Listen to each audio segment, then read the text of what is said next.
The Communal Squalor and the Art of the Cue. Hey guys, go ahead and dim the lights, kick off your shoes, and find a comfortable spot to just drift. Tonight, we're going to take a very long, very slow walk through a world that doesn't exist anymore, at least not in the way it used to. We're heading back to the Soviet Union. But we aren't looking at the missiles or the grand parades. No, we're looking at the everyday weirdness, the tiny beige tragedies of daily life, the endless lines for shoes that didn't fit, and the peculiar art of living in a room with 3 other families who all knew exactly what you had for breakfast. It's going to be flat, it's going to be gray, and hopefully it'll be just boring enough to put you right to sleep. So, let's settle in and start our journey into the land of the comrade. Imagine waking up in a kommunalka, or a communal apartment. It's 1950, or maybe 1970. Honestly, the wallpaper looks the same either way. You aren't waking up in a sprawling master suite. You're waking up in one room that serves as your bedroom, your dining room, and your library, while your neighbor, Ivan, is currently coughing on the other side of a wall that has the structural integrity of a damp cracker. You see, the Soviet dream wasn't about personal space, it was about the collective. And nothing says collective like sharing a single temperamental toilet with 24 other people. You'd step out into the hallway, being careful not to trip over the bicycle that's been hanging there since the Khrushchev era, and you'd head to the kitchen. Now, the kitchen was a battlefield of passive aggression. Every family had their own small table and their own burner on the stove. If you accidentally used Maria Ivanovna's burner, you weren't just making tea, you were starting a diplomatic incident. There was a specific smell to these places, a mixture of boiled cabbage, cheap tobacco, and the lingering scent of damp coats. It wasn't exactly Chanel No. 5, but it was home. Because why have one kitchen when you can have 4 grandmothers arguing over the correct way to peel a beet in the same 10-square-foot radius? Once you've had your tea, probably made from a brick of something that was technically tea but tasted vaguely of the forest floor, it was time to head out to work. But first, you had to check the shops. This brings us to the great Soviet pastime, the queue. In the West, people wait in line for things they want. In the Soviet Union, you waited in line for things. You didn't always know what was at the end of the line. You just see a crowd forming and instinctively join it, because if people were standing there, it meant something had arrived. Maybe it was toilet paper. Maybe it was imported oranges. Maybe it was just particularly sturdy rugs. You'd ask the person in front of you, "What are they giving out?" And they'd shrug and say, "Boots, I think." And you'd stay, because even if you didn't need boots, your cousin Boris did, or you could trade the boots for a ham later. The Soviet economy was a masterpiece of "we'll get to it eventually." Everything was planned 5 years in advance by people in Moscow who had never actually tried to buy a pair of trousers in Omsk. So this led to some truly delightful logistical hiccups. One year, the state might decide the nation needs millions of left-handed shovels, but absolutely no light bulbs. So you'd have a shed full of shovels and be sitting in the dark, wondering if you could somehow use a shovel to see. Let's float over to the concept of blot. This was the secret oil that kept the rusty gears of the Soviet machine grinding along. Blot was basically a system of favors. You knew a guy who knew a guy who worked at the meatpacking plant. In exchange for fixing his daughter's radio, he'd find you a nice cut of beef that never technically appeared on the official ledger. It was a world of you scratch my back and I'll make sure your car gets a spare tire by 1985.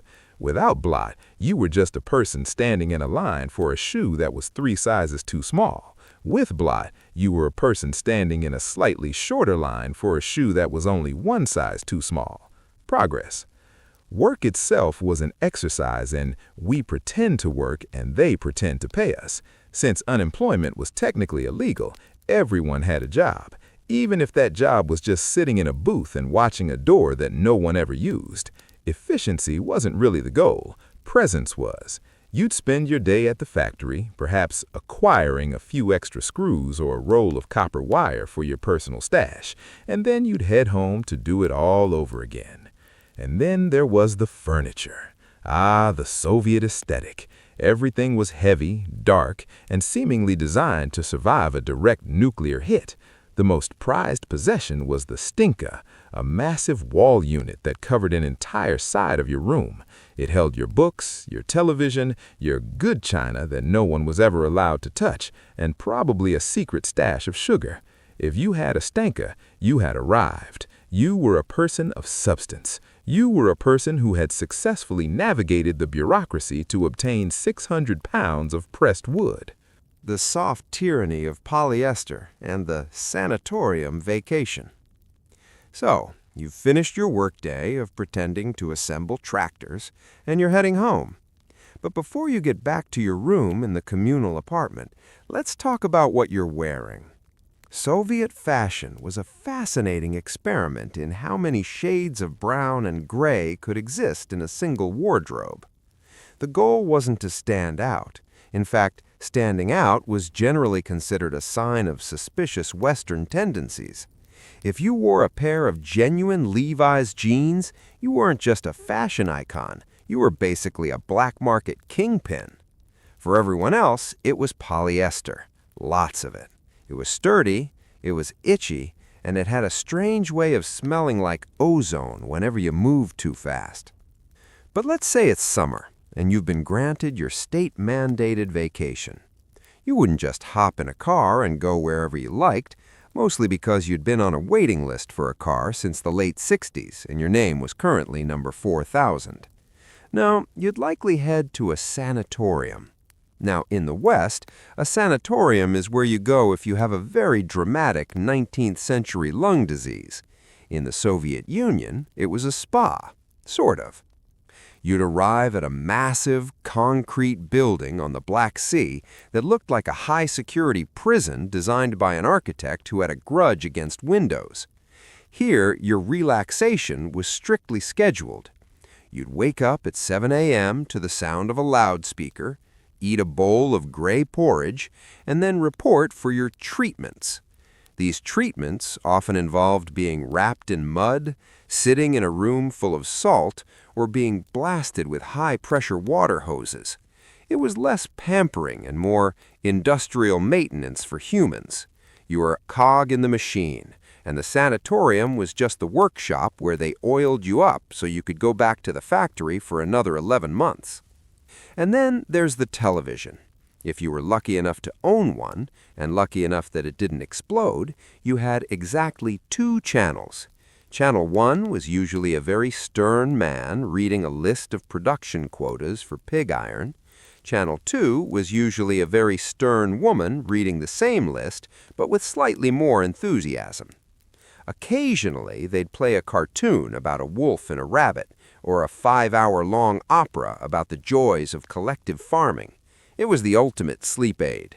You'd sit there on your stiff sofa, watching a documentary about the heroic efforts of a grain harvester in Kazakhstan, and feel your eyelids getting heavier and heavier. If you wanted a drink, you didn't go to a fancy cocktail bar. You went to a pivnyaya, a beer hall. But beer is a generous word. It was usually a standing room-only shack where you'd be served a glass of warm, flat beer in a mug that looked like it had been cleaned with a damp rag sometime during the Stalin administration. You'd stand at a high table, shoulder to shoulder with other men in gray coats, silently drinking and staring at the wall. There was a certain communal peace in it. No one was trying to network or hustle. You were all just there, existing in the gray, waiting for the sun to go down so you could go back to your kommunalka and start the whole process over again. Everything was slow. Everything was slightly broken. But in that brokenness, there was a weirdly comfortable rhythm. You didn't have to make choices because the state had already made them for you. You didn't have to worry about the future because the future was just more of the same. It was a long, slow, beige dream that lasted for 70 years. Kitchen Intellectuals and the Cult of the Potato. So, we've made it through the workday and the itchy polyester commute, and we're back in the apartment. Now, while the living room was for show, where you kept your good books and that massive wall unit we talked about, the kitchen was the actual heart of the Soviet universe. It's funny, really. In a country where the state wanted to know everything you were thinking, the kitchen became the only place where you could actually think. We call this the kitchen culture. Because the walls were thin and the microphones were, well, potentially everywhere, people developed this very specific way of talking. You'd turn on the faucet so the running water would muffle your voice. You'd lean in close across a table covered in oilcloth, and you'd talk about poetry, philosophy, or how the local party leader looked like a thumb. It was a strange, smoky sanctuary. You'd sit there until 3 a.m., drinking tea that had been steeping so long it could probably dissolve a spoon, and you'd feel like the most important intellectual in the world, even if your day job was literally counting boxes of nails. But we can't talk about the kitchen without talking about the food, or more accurately, the quest for food. If you were a Soviet citizen, you were basically a professional hunter-gatherer, but instead of mammoths, you were hunting for decent mayonnaise. The Soviet diet was a masterclass in making the most out of things that were beige. You had potatoes, you had more potatoes, and then, for a special treat, you had potatoes with a bit of dill. Dill was the ultimate weapon in the Soviet culinary arsenal. It was like they had an infinite supply of it and decided to put it on everything: soup, meat, bread, probably even the wallpaper if they could find a way to make it stick. Then there was the dacha. If you want to understand the Soviet soul, you have to understand the dacha. Technically, it was a summer house, but that makes it sound like a cottage in the Hamptons. In reality, it was often just a tiny wooden shack on a small plot of dirt, a 2-hour train ride from the city. Every Friday evening, half the population would cram onto overcrowded trains, clutching shovels and buckets. Why? To grow more potatoes. It was this weird, ironic cycle. The state provided everything, poorly, so you spent your weekends doing backbreaking manual labor in the dirt just to ensure you had a jar of pickled cucumbers for the winter. There was something deeply meditative about it, just rows and rows of people, backs bent, tending to their tiny patches of earth in total silence.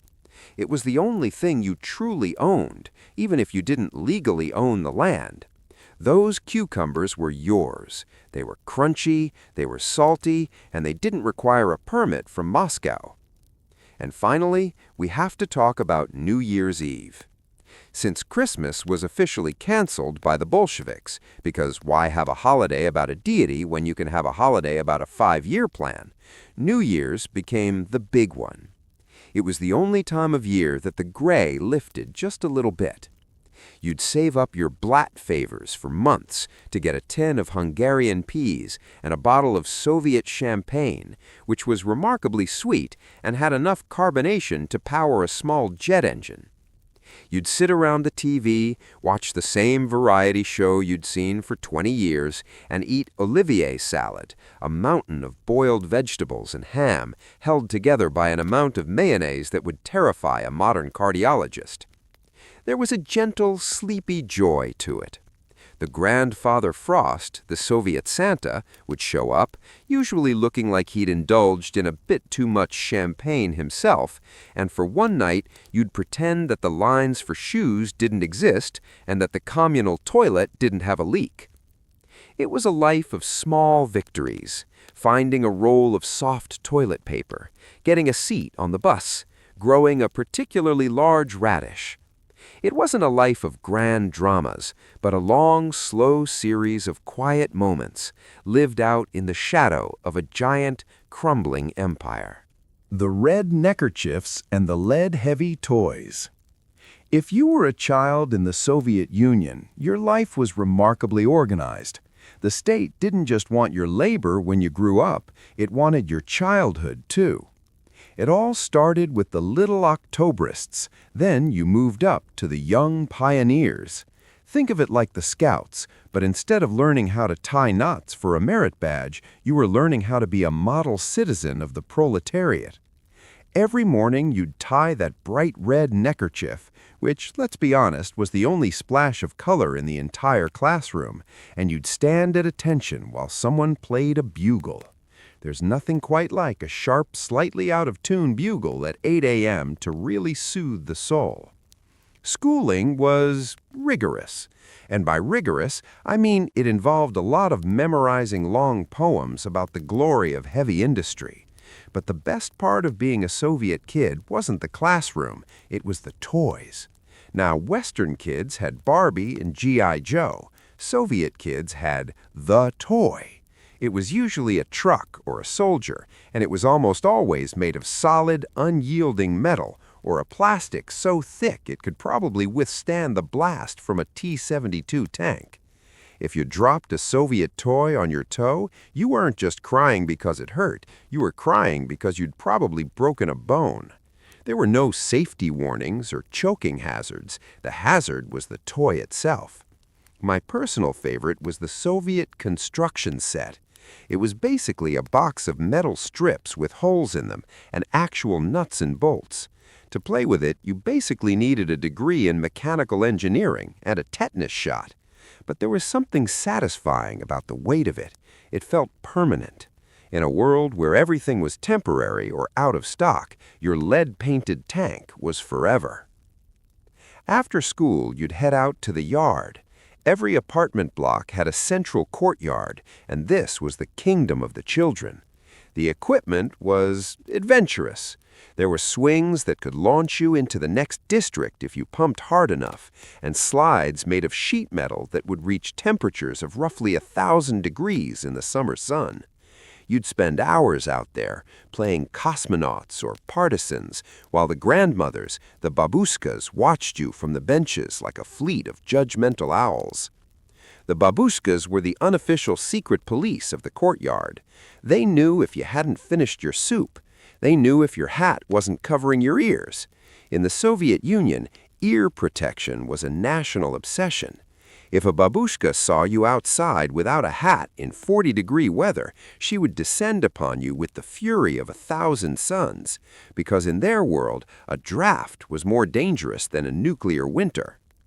As the sun began to set, casting long orange shadows over the brutalist concrete towers, you'd hear the call from the windows. Every mother in the building would lean out and yell their child's name into the evening air. Alyosha! Misha! Boris! It was a symphony of maternal concern. You'd head back inside, past the communal kitchen smells we talked about, peel off your heavy wool layers, and settle in for a dinner of, you guessed it, more potatoes. It was a quiet, sheltered kind of childhood. You didn't have 35 streaming services or a smartphone. You had a hoop, a stick, a very heavy metal truck, and the knowledge that one day, if you studied your poetry hard enough, you too could grow up to stand in a line for shoes. Jazz on the bones and the forbidden hum of the West. Now, if you were a teenager in the Soviet Union in the 50s or 60s, you had a bit of a problem. Your ears wanted the Rolling Stones or Elvis, but your radio only gave you the joyful accordionists of Sverdlovsk. The state viewed Western rock and roll as a literal brain disease, a capitalist poison designed to make the youth soft and distract them from the glorious struggle of building socialism. But, as it turns out, the more you tell people they can't have something, the more they're willing to do some very weird things to get it. Since there were no record stores selling anything remotely groovy, people had to get creative. And by creative, I mean they started using medical waste. This led to the creation of Röntgenstadt, or music on the bones. Think about that for a second. You'd go to a dark alleyway, hand over a few rubles to a guy in a trench coat, and he'd give you a record. But it wasn't a black vinyl disc. It was an old, used X-ray film stolen from a hospital dumpster that had been cut into a circle with a hole burned in the middle with a cigarette. You might be listening to the Beatles, but you'd be looking at someone's broken ribs or a cloudy set of lungs. It's probably the most metal way to listen to jazz ever invented. The sound quality was terrible. It hissed like a snake and popped like a frying pan. But it was the sound of freedom, even if that freedom sounded like it was being played through a wet sock. Eventually, the bones gave way to the cassette tape, which launched the era of Magnetostat. This was the ultimate DIY network. One guy would get his hands on a smuggled Western tape, and by the next morning, 50 copies had been made on clunky Soviet tape recorders. It was like a slow-motion analog version of the internet. You'd go to a party, and someone would whisper, "I have a tape of Led Zeppelin," and everyone would huddle around a speaker with the same reverence people usually reserved for a fresh delivery of sausages. Of course, the state tried to fight back. They formed music patrols and created lists of banned bands with hilariously detailed reasons for why they were dangerous. One list claimed Pink Floyd was interfering in the internal affairs of the USSR, which is a lot of pressure to put on a band that mostly sang about clocks and triangles. They even tried to create official Soviet rock bands. These were groups of guys who looked like they'd been dressed by their grandmothers and sang songs about how great it was to build a dam or how much they loved their tractors. As you can imagine, the youth weren't exactly lining up for tractor rock. Instead, they became Styliagi, the style hunters. These were the kids who defied the gray. They'd shorten their trousers, dye their hair with whatever chemicals they could find, and wear bright, mismatched ties. They'd walk down the street with a swagger that said, "I might live in a communal apartment with 4 angry retirees, but in my head, I'm in a neon-lit lounge in Manhattan." It was a gentle, quiet rebellion. They weren't trying to overthrow the government. They just wanted to wear a yellow suit and dance the boogie-woogie without being lectured by a man in a beige jumpsuit. And that's the thing about the Soviet Union. No matter how much the state tried to plan every second of your life, people always found a way to carve out a little space for the absurd, the beautiful, and the forbidden, even if it meant listening to rock music etched into a picture of a stranger's femur. The cities that weren't there and the Great River Flip. So you're looking at a Soviet map. It's 1975, and you're trying to find your way from point A to point B. You see a vast, empty stretch of forest or desert. To the casual observer, it looks like a nice place for a hike, or perhaps a very long, quiet nap. But in reality, there might be a city of 100,000 people right there. These were the closed cities, or Zato. They didn't have names, really. They had codes, like Chelyabinsk 40 or Arzamas 16. If you lived there, you weren't just a citizen, you were a secret.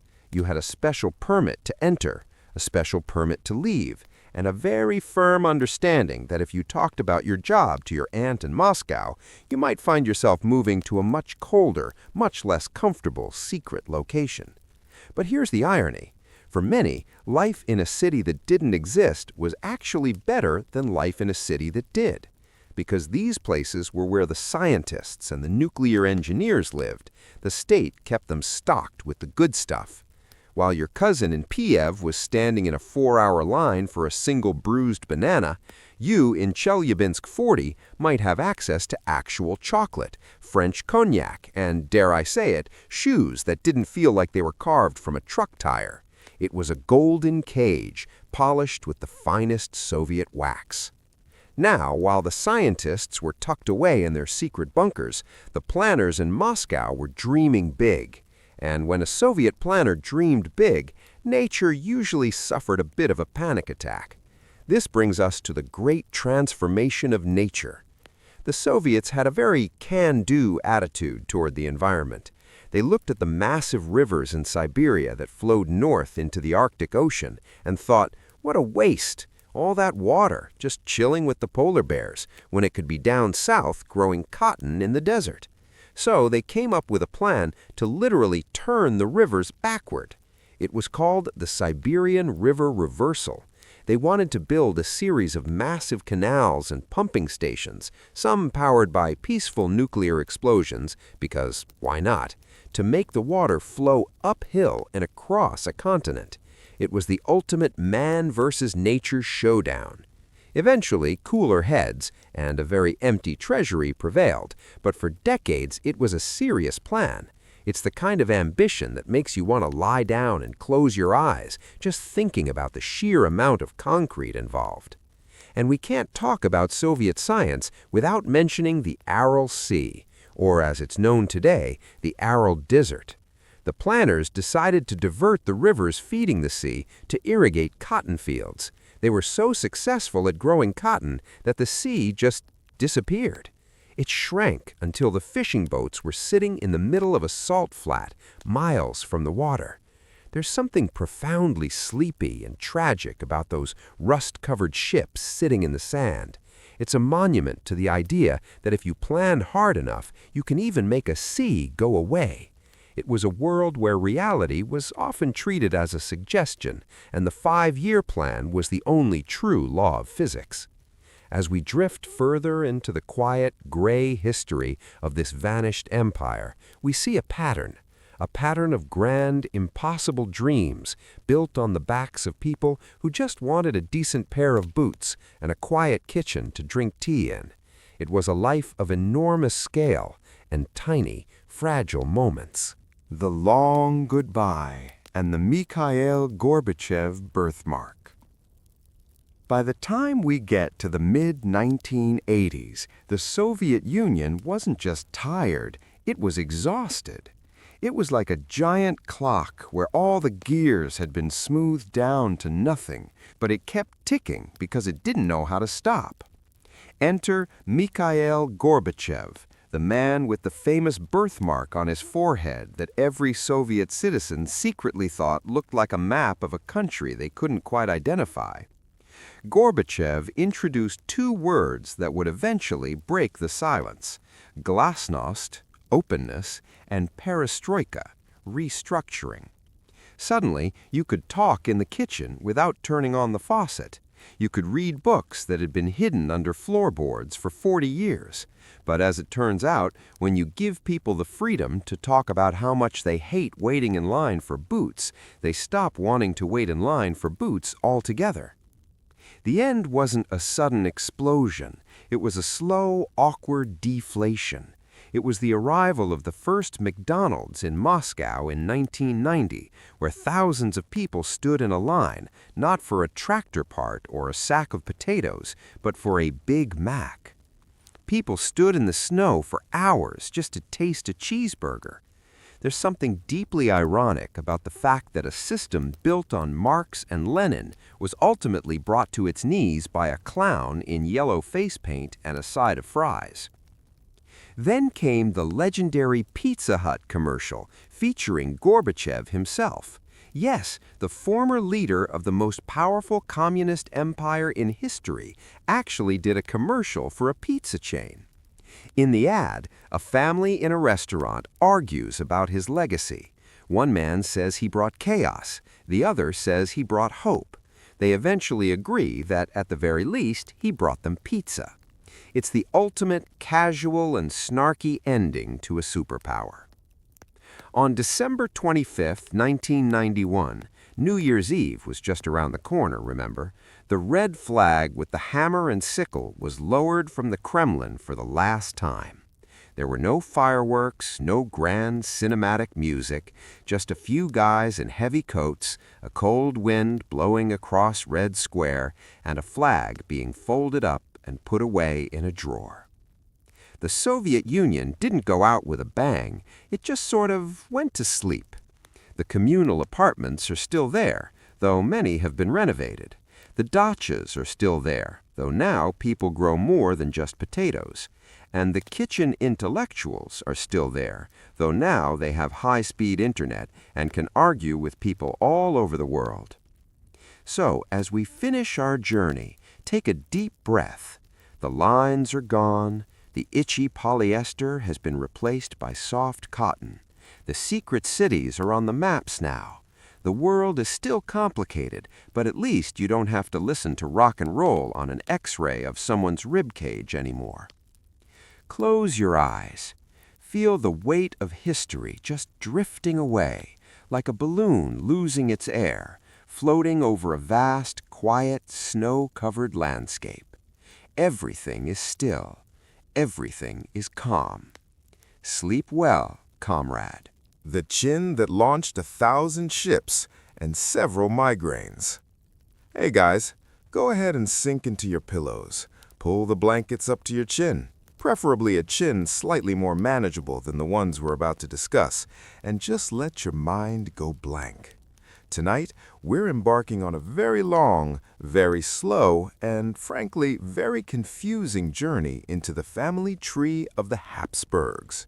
It's a tree that doesn't have many branches. It's more of a tall, precarious pole.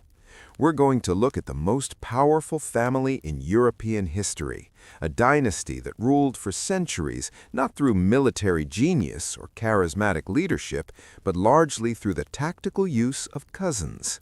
It's a story of heavy crowns, heavier jawlines, and a commitment to keeping it in the family that would eventually lead to their literal biological collapse. So, let's get comfortable and watch the genetic train wreck unfold in slow motion. We have to start with the Habsburg jaw. If you've ever seen a portrait of a Spanish or Austrian royal and thought, that person looks like they're trying to fold a piece of cardboard with their face, you've met the mandibular prognathism. It started innocently enough, a slightly prominent lower jaw that added a bit of distinction to the face. But because the Habsburgs were obsessed with marrying their own relatives to keep their lands together, that jaw just kept growing. By the end, some of these monarchs couldn't actually close their mouths or chew their food. But of course, they were the most Catholic kings, so they just had their servants puree their pheasant and pretended everything was perfectly normal. Because why admit to a genetic disaster when you can just blame it on a particularly heavy crown? Let's float over to the man who really set the standard for Habsburg intensity, Charles V. He was the Holy Roman Emperor, the King of Spain, and the ruler of an empire so vast the sun never set on it. He was also a man who suffered from such severe indigestion that he eventually retired to a monastery just to watch his collection of clocks. Charles had the jaw, of course, but he also had a temperament that can only be described as aggressively melancholy. He was a man who took himself so seriously that he once held a mock funeral for himself just to see what it would be like. He lay in the coffin, listened to the monks chant, and presumably thought, yes, this is exactly the level of drama I deserve. But the real trouble started when the family split into two branches, the Austrian and the Spanish. This was meant to make things easier to manage, but in reality, it just doubled the number of cousins available for marriage. They were like two mirrors facing each other, reflecting the same nose and the same chin back and forth across Europe. Every time a Spanish king needed a wife, he'd look over at his Austrian niece and think, she looks familiar. Perfect. They called it preserving the bloodline, but Mother Nature was starting to send some very clear, very tragic signals that the bloodline was becoming a bit too preserved. The handsome, the mad, and the traveling casket. So, we're moving along to a couple that really set the tone for the Habsburg obsession with dramatic, slightly unhinged romance. Let's talk about Philip I of Castile, who history, for reasons that remain a bit of a mystery to anyone with eyes, decided to call Philip the Handsome. Now, Philip was a Habsburg from the Austrian side, and while he hadn't quite developed the full Habsburg shelf of a jaw yet, he was mostly known for being remarkably charming and remarkably unfaithful. He married Joanna of Castile, the daughter of Ferdinand and Isabella. Yes, the ones who sent Columbus packing. Joanna was bright, she was intense, and unfortunately for her, she was absolutely catastrophically in love with Philip. In a world of political marriages where you were lucky if your spouse didn't actively try to poison your soup, Joanna actually liked the guy. But Philip, being a quintessential royal disaster, responded to this devotion by being, well, a bit of a nightmare. Then Philip went and did something very inconvenient. He died. He was only 28, and he died after a game of ball, possibly from drinking too much cold water, because in the 1500s, literally everything was trying to kill you. This is where Joanna's story takes a turn from sad to extremely sleepy and gothic. She was so devastated that she refused to let him go. And I don't mean she stayed in mourning for a year. I mean she took his coffin on a tour of Spain. For several months, Joanna traveled through the countryside at night because she felt the sun was too cheerful for a widow, with Philip's casket in tow. Every now and then, she'd have the lid opened just to make sure he was still there. It was the ultimate slow-motion road trip.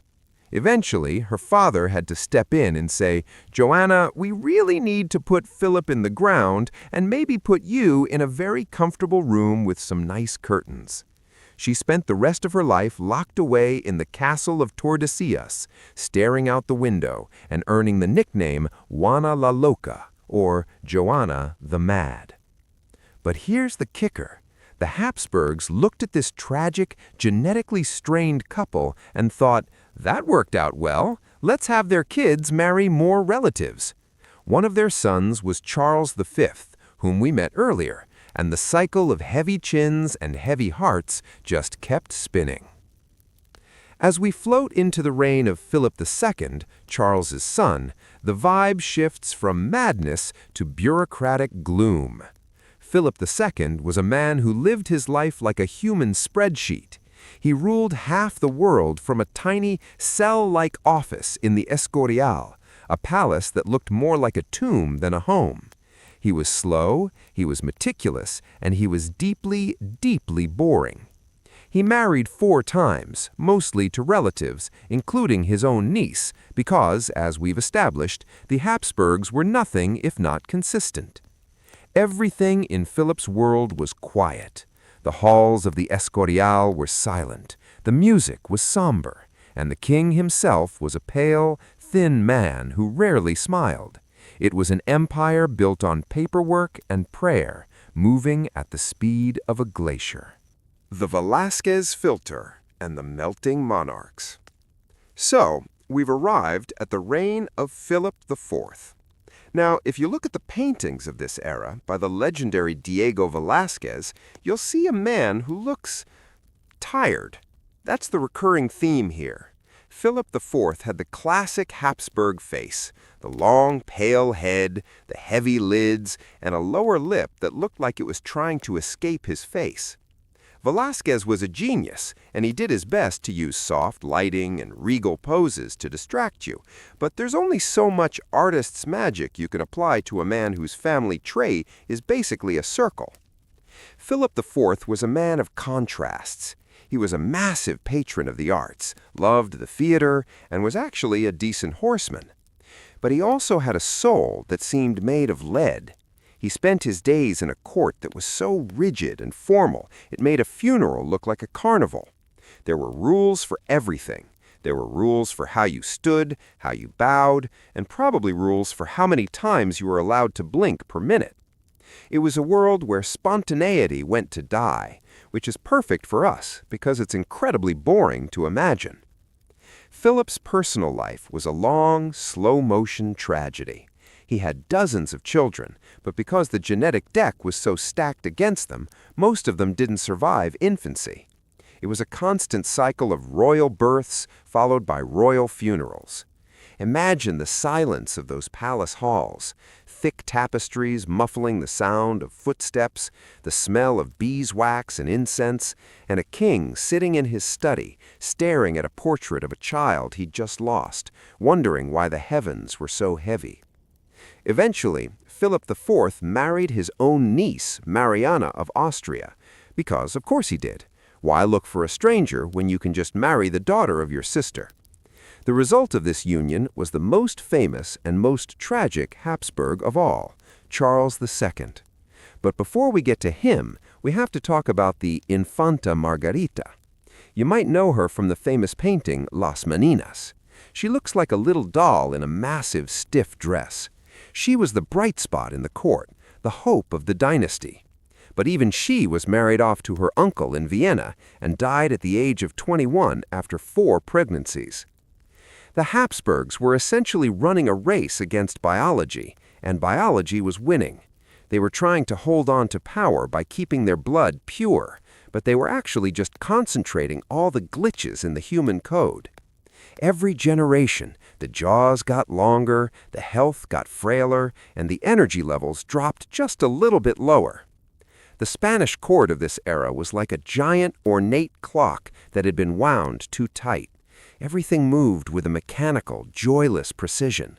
The king would eat in silence, he would pray in silence, he would go to bed in silence. It was a life of total luxury and total emptiness, a slow drift toward an inevitable end.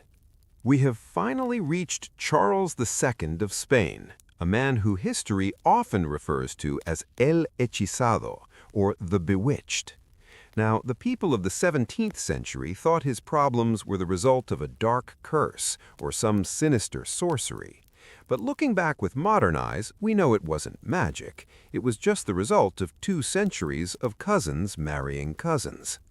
Charles was, to put it gently, a biological disaster. His Habsburg jaw was so extreme that his upper and lower teeth didn't meet, meaning he couldn't chew his food. He had a tongue so large that his speech was barely intelligible, and he didn't learn to walk until he was almost an adult. He was the product of a family tree that had folded in on itself so many times it was more of a knot. While a normal person has 32 unique great-great-grandparents, Charles only had 10. His life was lived in a sort of permanent twilight. He was treated like a fragile glass ornament. He wasn't expected to rule so much as he was expected to just exist so that the line wouldn't break. He spent his days wandering the drafty corridors of the palace, surrounded by doctors, exorcists, and priests who were all trying to fix a problem that was written into his very DNA. The irony, of course, is that despite his many, many ailments, Charles outlived everyone's expectations. He survived until the age of 38, presiding over a vast global empire that was slowly crumbling along with his health. He was a man who loved his dogs and his clocks, finding comfort in things that didn't ask anything of him. There's a story that he once had the tombs of his ancestors opened, including Joanna the Mad and Philip the Handsome, just so he could look at them. He stood there staring at the withered remains of his dynasty, perhaps recognizing the same chin that was currently making it hard for him to breathe. When Charles finally passed away in 1700, the autopsy report, written by doctors who were clearly trying to be descriptive, stated that his heart was the size of a peppercorn, his lungs were corroded, and his head was full of water. It was a total system failure. With his death, the Spanish Habsburg line simply stopped. There were no more cousins left to marry. The throne passed to the Bourbons, and the era of the Habsburg shelf in Spain was over. But the family lived on in Austria, where they continued to rule with slightly more successful genetics for another 200 years. But even there, the vibe remained the same, a deep commitment to tradition, a love for elaborate ceremony, and a pace of life that was intentionally, stubbornly slow. So, as we close the book on the Habsburgs, imagine the quiet of the royal vault. The heavy stone lids are closed, the candles have burned down to stubs, and the long, complicated, chin-heavy dream is over.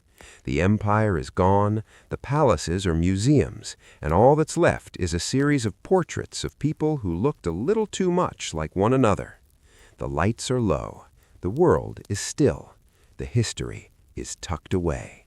The Austrian Survival and the Emperor of Paperwork.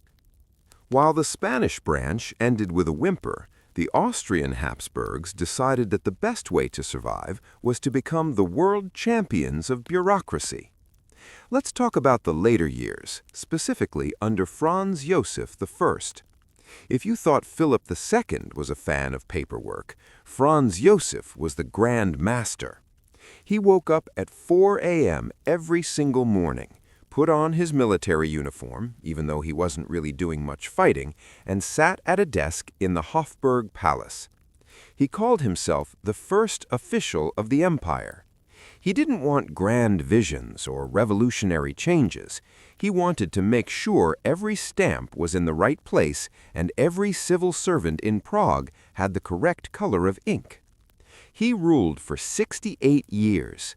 Imagine 68 years of sitting at the same desk, signing the same types of papers, while the world outside slowly invented the light bulb, the car, and the airplane. Franz Josef didn't like any of it. He reportedly hated telephones and thought elevators were suspicious. His life was a long, slow exercise in maintaining a status quo that was melting like an ice cube in the sun. His wife, Empress Elizabeth, or Sisi, was the polar opposite. She was obsessed with her beauty, her ankle-length hair, and traveling as far away from the stuffy Viennese court as possible. She had exercise bars installed in her dressing room and spent 3 hours a day having her hair brushed in total silence. They were a couple that perfectly summed up the end of the Habsburgs. He was obsessed with the past and the paperwork, and she was obsessed with escaping the present. It was a court of ghosts. They ate dinner in silence, followed protocols that were 300 years old, and pretended that the map of Europe wasn't about to be torn to shreds. When Franz Josef finally passed away in 1916, in the middle of a war that would end his empire, he was still at his desk. He died as he lived, slowly, formally, and surrounded by a mountain of beige folders. It was the ultimate Habsburg exit, a quiet, bureaucratic fade-out. So we come to the end. The year is 1916. Franz Josef, the man who was essentially a human filing cabinet, has finally passed away. The person left to pick up the pieces is his grandnephew, Karl I. Now, Karl was never really supposed to be the emperor. He only got the job because his uncle, Archduke Franz Ferdinand, took a very ill-advised trip to Sarajevo in 1914, which, as we know, started a bit of a global disagreement. Karl was, by all accounts, a nice man, and in the world of the Habsburgs, being nice was a bit like bringing a butter knife to a tank battle. He was young, he was well-meaning, and he inherited a crumbling empire in the middle of a catastrophic war. While the world was changing at a dizzying pace, Karl was still operating in a court where people had to bow a specific number of times just to hand him a glass of water. Karl spent his short reign trying to find a way out of the war, often by sending secret letters to the Allies through his brother-in-law. It was very cloak and dagger, but in a very polite, aristocratic way. He was basically trying to ghost the war, but the war wasn't taking the hint. By 1918, the Austro-Hungarian Empire wasn't just losing, it was dissolving. The various nations that made up the empire, the Hungarians, the Czechs, the Croats, all decided they'd rather be their own bosses. The end of the Habsburgs wasn't a grand cinematic showdown. It was a series of quiet, slightly confused conversations in the halls of the Schönbrunn Palace. On November 11, 1918, Karl signed a document stating he relinquished his participation in the government.